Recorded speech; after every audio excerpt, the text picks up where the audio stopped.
Yep. The Roots. All right, yeah, it is The Roots. It is The Roots, the second time we're covering The Roots in full-length form. Things Fall Apart, the album, in case we'll do numbers in a second, but in case you were wondering, and I'm sure you are, guys, it is Chinua Achebe's novel. Things Fall Apart is Oh yeah. where the title of this album High comes school from. So classic. high school classic. If I remember, who was let me go back to Survey of Poetry. Where did she get Things Fall Apart from? There was a romantic poet that I am forgetting, but it'll come to me like way after this is done. But that comes from that, and so there's a whole symbiotic connection. But I cannot remember who that poet is.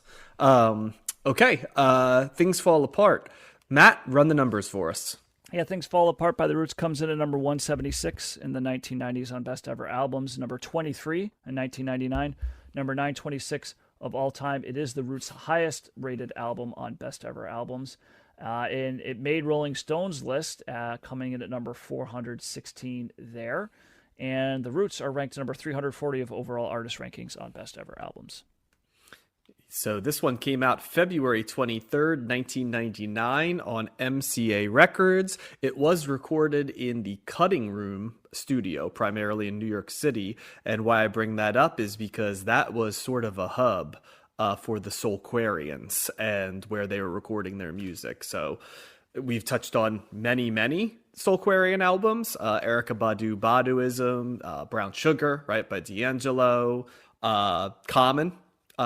We did the album, an album actually before probably he joined the Soulquarians, but while they weren't in it, Outkast, right, floated around this world for a while. So, but it was sort of like started as a East Coast revival. Although even Erykah Badu is thrown into this, although there's an interesting story about how she got on that track. But this one was the breakthrough album for The Roots.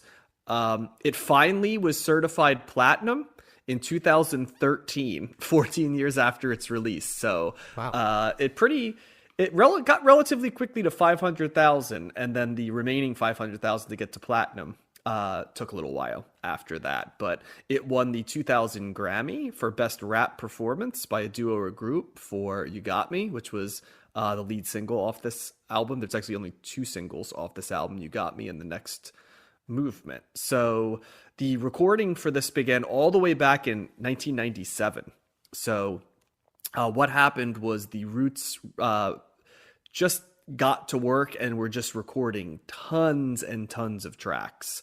I unfortunately did not write it down. I have it right here. I found it. 145 songs were recorded for this album, according to Questlove, and they actually eventually ended up whittling it down to just 14 on that one. A lot of the tracks, as you probably notice, feature a variety of guest artists who were both performers on it, but folks that were sort of in the Roots overall universe, I would say. Some are more famous than others. You have people like Mos Def and Erykah Badu on this album, but you have a lot of local rappers as well, or people they were giving a break to. So over those 2 years, there's all of those tracks. They whittle it down, and there's definitely a consciousness element to this album.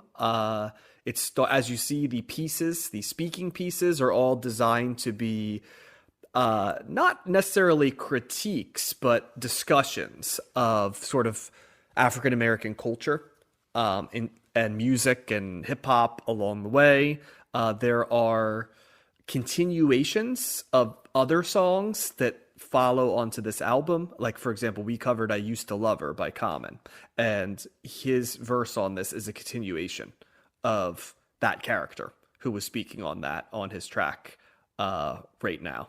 So it's kind of interesting, right, that he continued to do that. It kind of goes along with the Roots general philosophy as well, where I don't know if you guys are familiar, guys, but at this point they were still, instead of having 1, 2, 3, 4, 5 on their album tracks, it would just continue like the next single. So the tracks on this were 54 through 71. So they're 54 through 71 in terms of the recorded tracks that the Roots have release. So it's kind of like a sonata, right? You know, naming your pieces after numbers.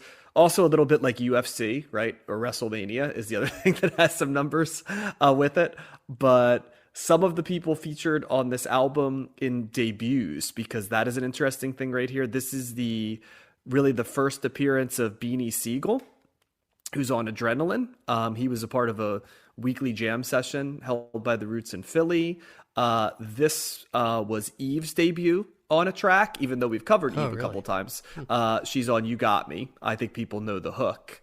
The hook by Erykah Badu, but the female voice within that. And if you listen, it's pretty clear it's Eve stylistically. We haven't covered a lot of Eve right now, but she is also a Philly girl.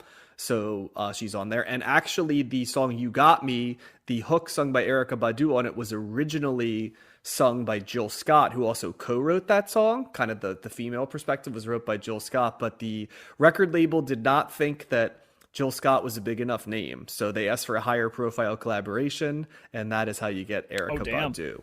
But when they performed it on tour, Jill Scott went along with them, and whenever they do the song live, they go to Jill Scott out of respect for it. So I thought that was interesting, though, because you can definitely hear Jill Scott's voice and perspective. It works great for Erykah Badu as well, but if you know, we haven't covered any Jill Scott yet either, but if you know her work, it fits neatly in terms of, you can hear her singing in the chorus. And I even went on afterwards to check it out on YouTube, what she sounds like, and sounded great.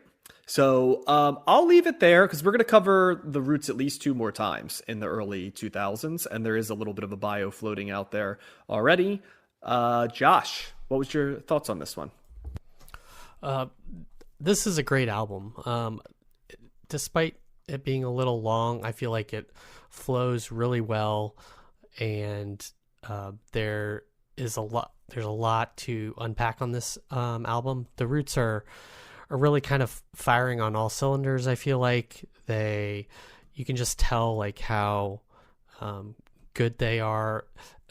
The production on this album is really good. I feel like it captures the essence of the Roots and like kind of the full sound that they have. You can tell that they're like, this may sound weird, but you can tell they're like all in the same room together. It's got that kind of like feel to it. It's very homey. You didn't touch on this, John, but the album cover is pretty provocative. With obviously intentionally so, of 2 black people being chased by police, or which is timely, I would say, and or timeless, unfortunately. And the rapping on here is top notch. I feel like all the people that you mentioned as kind of guest rappers, there's a well, you know who else is on this all over it? Their keyboardist who's doing beats. Oh, you know who that is? No, I don't.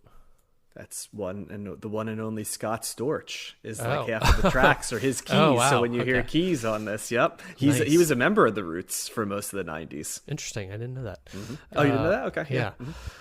And so that adds to it as well. I like the guest rappers. Dice Raw was a name I didn't recognize. He was pretty good. He appears on multiple tracks. The ones you named, Mos Def makes an appearance.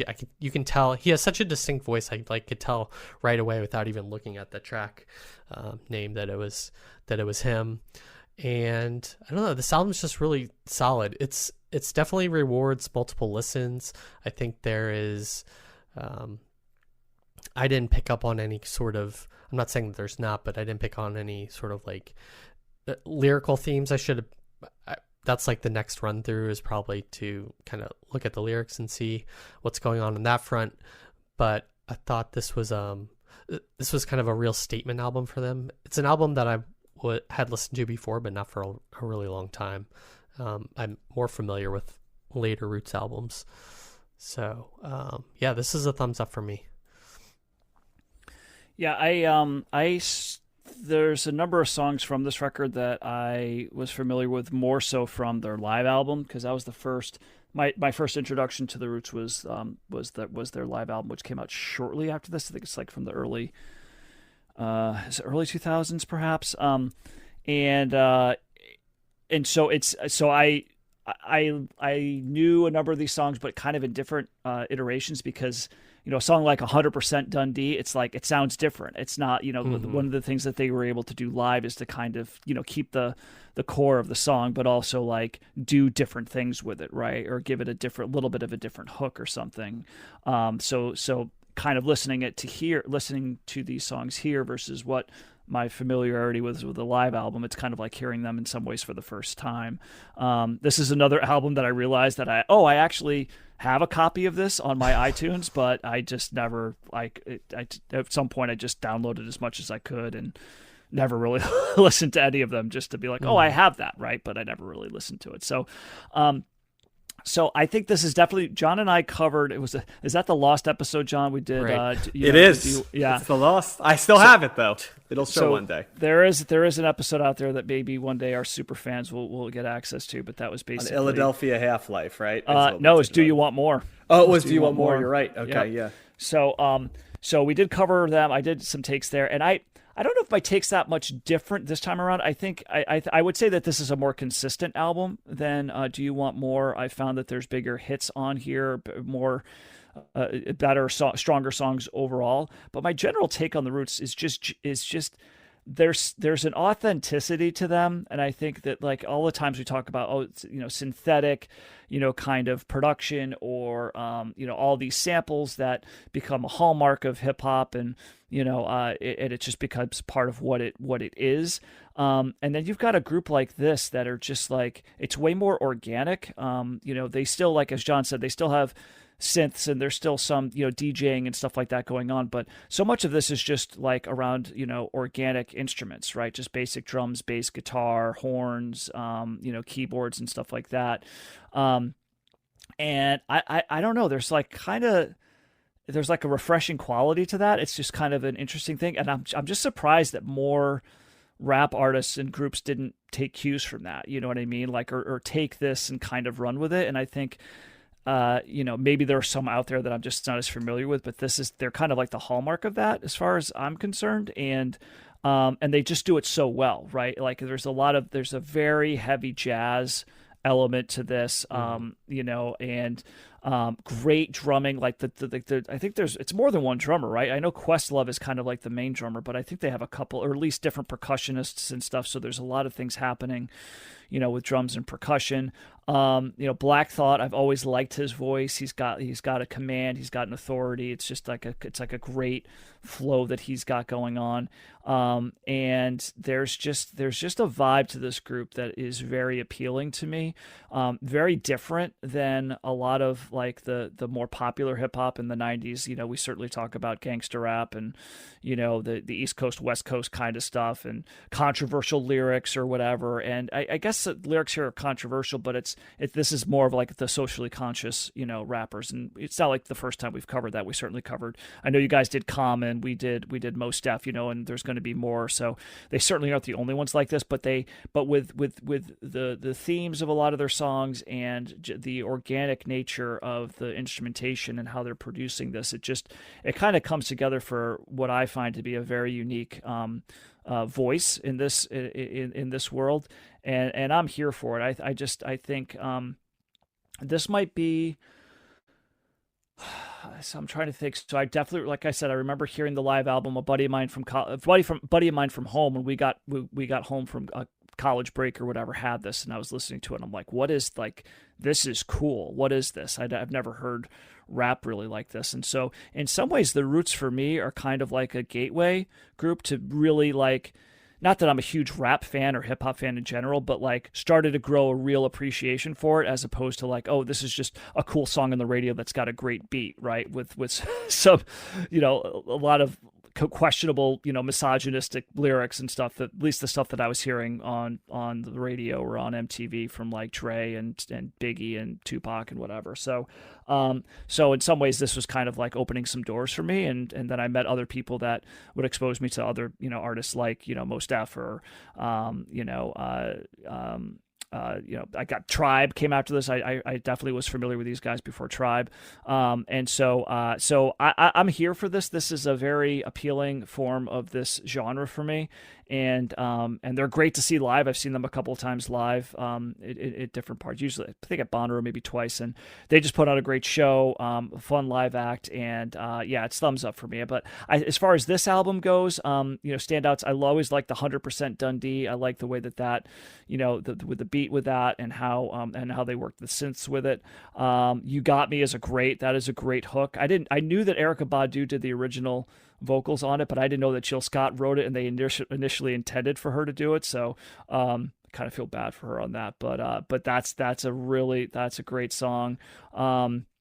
Always liked Adrenaline. Always liked the next movement, Step Into the Realm, Dynamite. I mean, this is just lots of good songs, one after the other. I don't think it's got any duds, although I probably would agree with you, Josh. It's a little bit long, but yeah, it's overall it's really solid and consistent. So thumbs up for me. Yep, throw me on that same train in terms of my thoughts on this one. I was listening to a lot of the Roots during this era. I was listening to a lot of hip hop in general, but this was a preferred lane of hip hop. I became aware of the Roots pretty young because I grew up near Philadelphia, so their stuff started filtering out to me in the mid 90s. So I think I can remember hearing them as early as 1994, believe it or not. And certainly by 95, 96. I owned their earlier albums and stayed with them, but this does feel like a step up. It's such an interesting album. It's sort of like a jazz collective would be how I describe this. There's the band leader, right? And the people that are always a part of the band. And then the rest of the pieces move around and you establish sort of an all-star team, I'd say. And that's how I view this album. Beyond just the fact there's a jazz-infused nature of the beat selections, although there's plenty of other hip-hop that's referenced and R&B and soul, but there's always a jazziness to the Roots, all the way down to like having a live drummer, right? And a live keyboardist, like in the group during this time. The lyrics are great. The Roots are great at being serious without being preachy. They're great at being conscious without having it overwhelm like all of it when they don't want it to, right? Like that's not to say that it isn't a common theme, but they're not a group that's just going to stay on that theme. They have too much to say. It would be minimalistic for them to just stay in one lane or another. And they do a great job of bringing in consciousness, bringing in jazz and understated beats, bringing in history, bringing in referential pop culture, which there's a lot of. They do all of those things without making it hackneyed. And I can give you examples of all of those different types of themes in music where it feels, it just feels not vibrant or fresh. It's too referential, and the Roots do a great job lyrically of staying away from that. Their beat selection is choice. Famously, Questlove has that insane record collection, and it feels like an album made and produced by guys that go into a record store and go to the back where the headphones are and just spend the next 5 hours sipping a coffee and just listening to albums for 5 straight hours in a trance, right? That there's an element of that I feel with their sample selection and their beats and their overall vibe. And this album from start to finish, you're right, it's long, it's 70 minutes, but I can't say it's too long because there's enough going on that you don't find yourself in a rut or it's like, oh, that's a run of songs I don't really like. There's, even if there's a song that doesn't hit, it never misses so badly that it takes you out of the vibe or makes the album feel like it's losing its fastball. It's to continue the baseball analogy. It feels more like a guy's pitching well and occasionally you throw a pitch high. It's like, oh, that stands out because it's different, but it doesn't alarm you. It's more just, oh, even in the context of this. It's not a great analogy, but that's kind of how I feel about the flow of this album. It's just consistent from start to finish. It's really vibey. We keep talking about the vibes, but this is a great relax album. It's a great winding down the day album. It's a good morning album, I found as well. And it's a good in the background to run for about 45 minutes. Not as music you can ignore, but more music that you can bob in and out of because it has enough to catch your attention at any time, but it also has a a lived-in feel to it that really blends itself well to just being in your space, even if it's not taking over it. So I really love this one. It's one of my favorite hip hop albums of the entire 90s. So I don't feel like I'm doing it quite as much justice in terms of how much I like it, but it's a really, really good album. And if you're not familiar with The Roots, they are a great group to check out because they're also like the rap group that if I was going to introduce somebody who has dyed in the wool, said they hated rap, they'd be at the top of my list of someone I'd play. Because it would be hard for me to find. You'd have to really stretch to not find a musicality or a connective tissue for folks. And if somebody said they didn't like it, then A, they're not going to like any hip hop, and B, I would say it has less to do with the music and more to do with the image as to why they weren't liking it. They'd be a go-to pick for me. For someone who said, I don't really like hip hop, I'd pick them. Yeah, I mean, that's kind of what it's like, a gateway for me in some ways. And to like getting beyond just like hearing stuff here and there on the radio. Also, I'm sure more people are aware of them now. I totally forgot. Weren't they the house band for like, are they the house band They're for still Jimmy? the house band. They are, yeah. Yeah. For Jimmy Fallon? Wait. Yeah, Jimmy Fallon. Jimmy Fallon? Okay, yeah. So, yeah, they definitely got more prominence there. Yeah. Yeah, to one thing you said, Matt, was like you wish you don't know why more people didn't follow in the Roots example. I think because it's really hard to do what they do, and because they're like a band first almost, and then like also and a tastemaker. Yeah, and also like rapping, and so like they're just, I think, just a hard act to do. No, it's hard, but I also think like there's plenty of talented people out there that could, but it's and maybe that's it. Maybe it is too hard to mimic or to do in a way that's authentic. But I think, see, when you talk about melding rap and rock together, like this is more of like what it should be in terms of like the sound, as opposed to like like a more produced, polished, synthetic kind of like Limp Bizkit or whatever, but this is, I really like the combining. This is a really good example of combining a variety of things and kind of making it your own and making it real.